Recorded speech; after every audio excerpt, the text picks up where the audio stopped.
Wow, luar biasa Pak David dengan warna merahnya ya, aku langsung ceria sekali melihat Pak David hari ini. Tapi kalau Pak David, film Mendadak Dangdut ini kan akhirnya dirilis juga nih ya, nanti di tanggal 30 April dan akan disaksikan juga oleh seluruh masyarakat Indonesia. Bahkan teman-teman di sini dapat privilege nih, udah menyaksikan lebih dulu.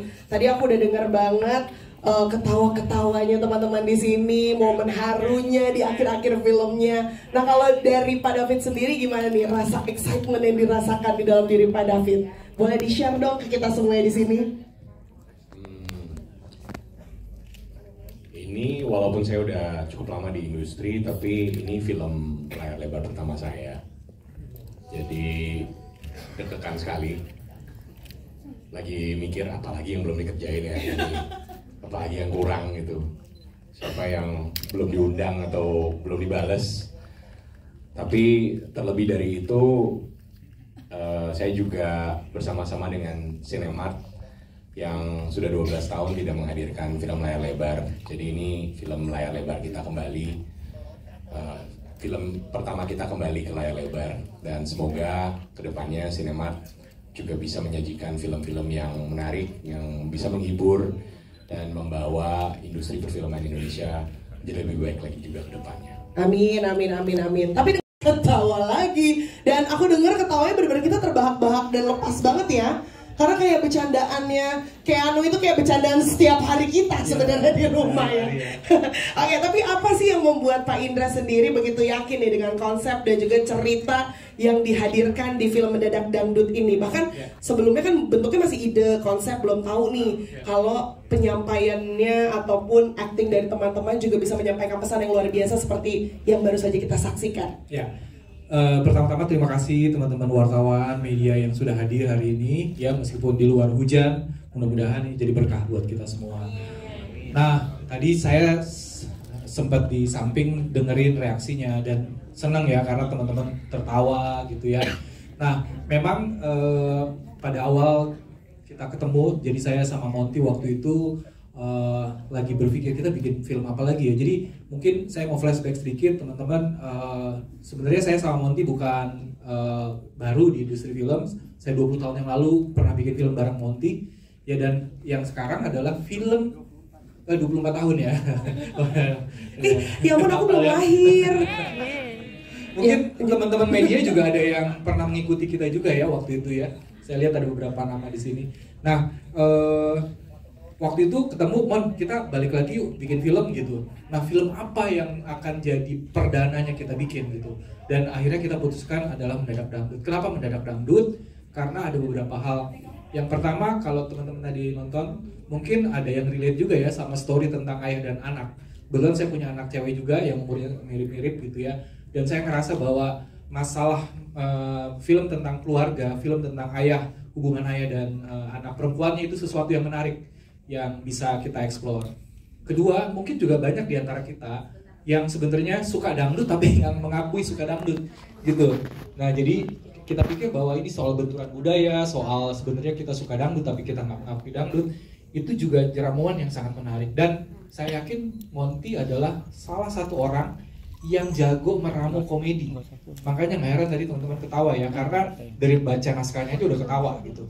Dan plus poinnya lagi adalah yang saya bersyukur ini teman-teman para pemain itu luar biasa ya mengeksplor. Contohnya yang Anya itu latihan nyanyi supaya dia bisa nyanyi dangdut gitu, dan latihan betul-betul luar biasa mau. Dan kalau nggak tahu ini pendapat saya ngerasa Anya di sini aktingnya yang paling terbaik gitu, melihat skala apa ya. Saya nonton beberapa filmnya Anya, ini pendapat pribadi ya, saya merasa di sini Anya betul-betul all out gitu ya. Dia nyanyi, dia aktingnya juga ada peningkatan gitu ya. Dan yang lain-lain, ada penampilan perdananya Adi Sudirja yang saya kira stealing scene di situ. Si pengusaha segala ada. Setuju nggak? Ini film perdananya Adi Sudirja dan I think dia stealing scene, banyak stealing scene. Ya, berhasil banget. Kemudian tentu Wika ya, udah lama nggak main film, balik lagi juga. Perhatiin nggak tadi apa namanya aktingnya tuh natural banget ya Wika waktu dia ngobrol sama Pak. Langsung banyak loh yang pengen jadi anaknya Mbak Wika loh, langsung biar diajak ke panggung. Natural karena emang beneran naksir Opi Kumis. Emang Mbak Wika nanya deh, emang segeli itu ya? Ya, dan masih banyak lagi, ada Nura juga ya. Nura kita lihat dia bener-bener explore ya aktingnya. Jadi saya ngerasa di film ini semua bagus banget. Putri Patricia comeback juga ya, tiba-tiba jadi polisi yang luar biasa aktingnya. Sadar Gitu loh. Ibarat kata tuh kayak si Naya di film ini gitu ya. Kayak gue mendingan di penjara daripada nyanyi dangdut. Tau-taunya pas ada dangdut, ada hentakannya ternyata. Gimana sih Mas Monty sendiri mendevelop nih sesuatu yang ini kan benar-benar identitasnya Indonesia banget di dangdut gitu. Silakan Mas Monty mungkin sekaligus menyapa teman-teman di sini.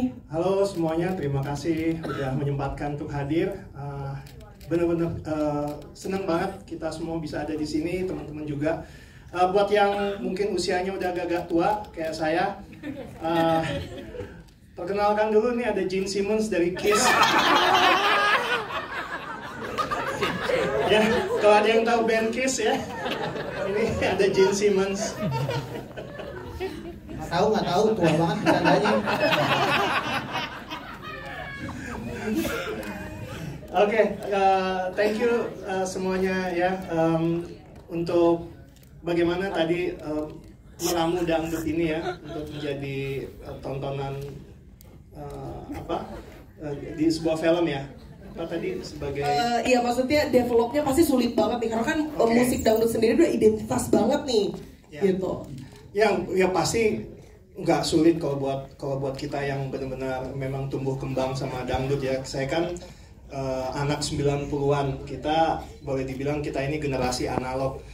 Kita tumbuh kembang sama Arafik, ya kan, sama Rhoma Irama dan sebagainya. Jadi kalau mau dibilang susah sih sebenarnya jujur enggak gitu.